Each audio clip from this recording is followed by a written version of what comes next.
Well, thank you, Warren. Lovely to see you. I'm going to be punching through this because actually 10 minutes is not a long time, and influencer marketing is still quite a big subject. So I thought I'd start with a shameless plug, as you would expect. As Warren said, I've written my own book on influencer marketing strategy, which was published in March this year. I'm also the host of Influence the Global podcast, and I am also a speaker at various events, either as a panelist or as a conference chair. And so there you go. That's my shameless plug. What is influencer marketing? Now, obviously I get asked this all of the time. And by the way, you'll notice a spelling error here, so apologies for that. I couldn't I couldn't change it quick enough. But I think it's really important to create an understanding of what the definition of an influencer is. So my definition is, and I detail this in the book, is an individual who can affect change in behavior of others, often through trusted opinion, knowledge, and content creation. So it's not just about collecting a load of individuals on social media. It's actually about somebody that can affect change. Influencer marketing, however, is when somebody, i.e. an influencer, is involved in a campaign to promote a product or service. And you know what? It's just got a newsletter close on it, because word of mouth has been around from doomsday. We trust the opinions of our friends, our colleagues, influencers, content creators, celebrity artists, more than we do traditional advertising. In fact, some research that was done by Forrester suggested that only amongst Gen Zs and millennials, they trust traditional advertising to the tune of just 1%. So, we are now very much in the age of individuals promoting causes. So what is an influencer? Well, an influencer can be all sorts of different people. I thought I'd start off with this individual here. Does anybody know who this person is? Anybody want to come off mute and tell me who this person is? Right. She's called Teza. And the reason why she's on here is because we did a survey at the Branding Content Marketing Association that I'm part of, and she came out top of the list of the influencer that influencers most admire. And they most admire her because of the quality of the content and the consistent approach that she takes. She has 1.3 million followers on Instagram. And then what about this lady? Anybody know who she is? This lady is called Supercar Blondie. If any of you like supercars, you should definitely go follow her.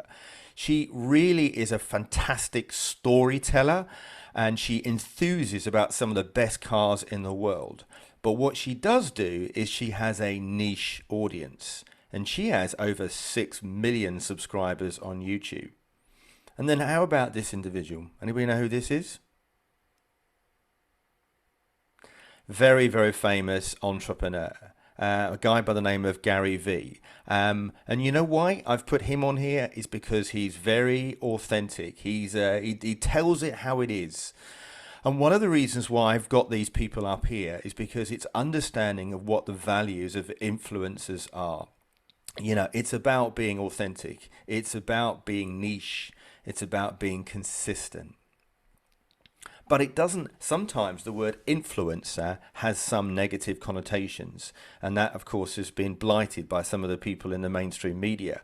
So, any one of you could easily be influencers. And I've just put some different titles here just to give you a perspective on those different types of roles.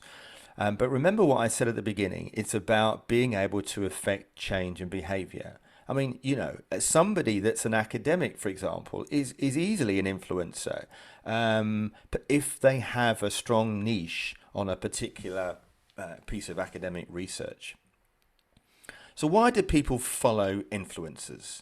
Why do any of you decide to connect and follow somebody? Well, there's a whole range of different reasons here. It's often to learn about something new. It might be just to pass the time of day. We are in a position now where there's content overload, isn't there? There's so much information on the internet. How do you get to stand out? They want to be inspired. How many of you did followed a YouTube video over the lockdown, and whether or not it was Joe Wicks or somebody else? I mean, I now follow a YouTuber, and she's inspired me to keep fit. Learn about new brands. This is something that some of the fashion and beauty influencers in particular have been very, massive on. It could be to entertain and create uplifting content, and a whole load of other areas. And remember, if you're trying to create content, you really need to educate, inspire, or entertain. Those are the three big things that will start to move the needle. So people aren't interested in just literal promotional broadcasting. It's a bit of a so what function. What I was going to suggest to you guys as well is remember what actions you take on your social media. And whatever you do, think of those attributes, because if you're doing them, then there's a good chance that some of the people that are following you will behave in the same way. Now, I work with a company called Analytica, as Warren was mentioning. They've just created a fantastic report out, which is the state of influencer marketing in the B2B sector. I thought you'd just like to see how some of the influencers partner with brands. And of course, some of this may well be for free, but a lot of it now is paid collaborations. And you can see there that most influencers tend to prefer speaking engagements. But actually, brands want to work with influencers on a number of different ways. So whether it's posting social media content, whether it's co-collaboration on articles, all sorts of different things. The other thing, of course, is to go on podcasts. Now, obviously, I create my own podcasts. Now, there is method in my madness now, because actually, by creating my podcast, I have some of the most amazing guests on the show. It's not just about creating an audience for me, but by having these people on my podcast, these are potential clients of mine. So if you reach out to somebody and you're a podcast host and you say, would you like to be on my podcast? Lots of people say, yeah, absolutely.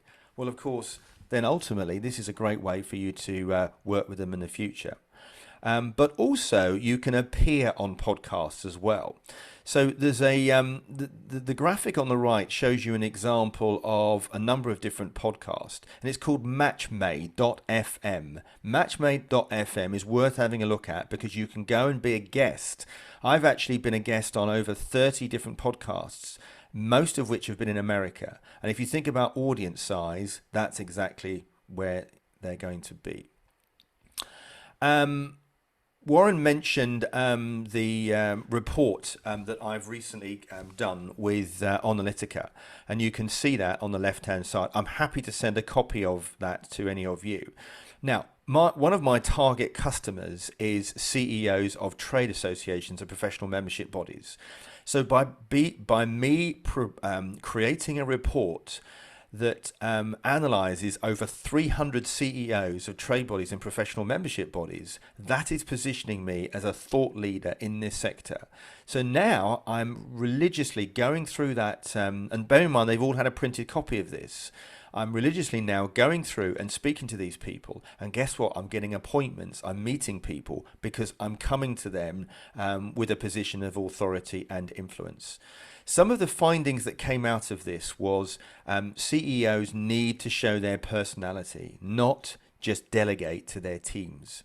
They need to create original content. So when you're on LinkedIn, don't share posts, right? Comment on your target audience's LinkedIn post. That will get many more eyeballs. So if you see something from the BBC and you think that looks really good, do not share it. Yeah, or if you are going to share it, make sure that you've put some relative comment around that. Great thing to do is use imagery and video content as well, and even lives. The algorithms love that. Anything that you can do to add emotion into your posts as well, then that will have a dramatic effect. And I'll show you that in a second when I talk about my book launch. Be consistent. You need to be on Instagram about 3 times a week and similar on LinkedIn and Twitter. Yeah. and ideally at the same time. When is your audience most likely to be online? That's when you need to be posting it. Tag key influencers. So these could be some of the people that are in your target niche. Tag them into your posts as well.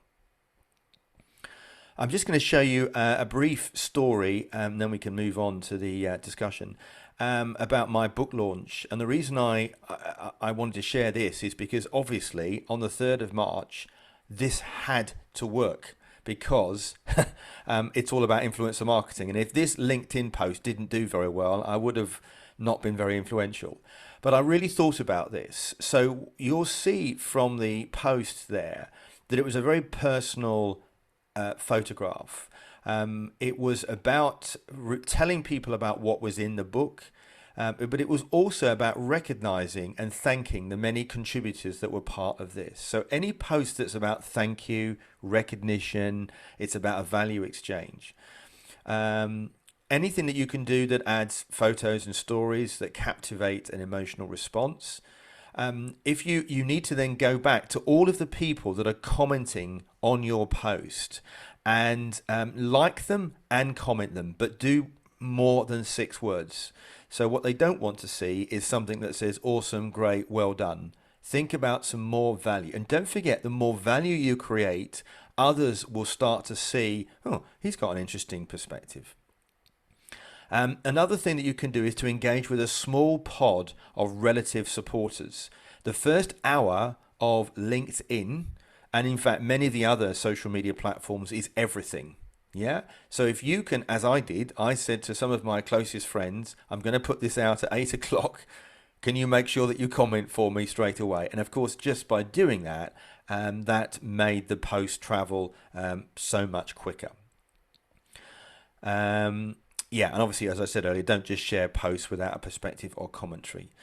You can also create your own personal URL. Can you see that at the top there? It's not just Gordon Glenister, it actually says what I do. So every time I'm posting on somebody else's comment, people are seeing and understanding what it is I do. And the results speak for themselves. That single post got 16,000 views, 324 likes, and 141 comments. So just a super quick snapshot of what influencers can really do for you if you want to work with influencers as opposed to being them. Because one of the biggest things today is credibility by association. This is what influencers can do. So they ooze trust. They have considerable expertise. They have an engaged following. They have a considerable share of voice. They're natural storytellers, and actually some of the content, particularly on YouTube and some of the others, is evergreen. And it can be very cost effective. And then influencers listen to their audience. They are totally in tune with what's going on. And that's very, very important. So don't be just promoting, provide value. They also know the numbers. So one of the things I have access to is if you wanted to work with an influencer or be an influencer, there's a whole lot of data behind these social media profiles. I can tell you the age profile of that follower base. I can tell you the percentage that are male and female. I can tell you which part of the world they come in. I can tell you how much of the audience is authentic and how much of it is bought. I can tell you about the income of some of those followers as well. So that is liquid gold for a brand, as you can imagine. So some really good insights there.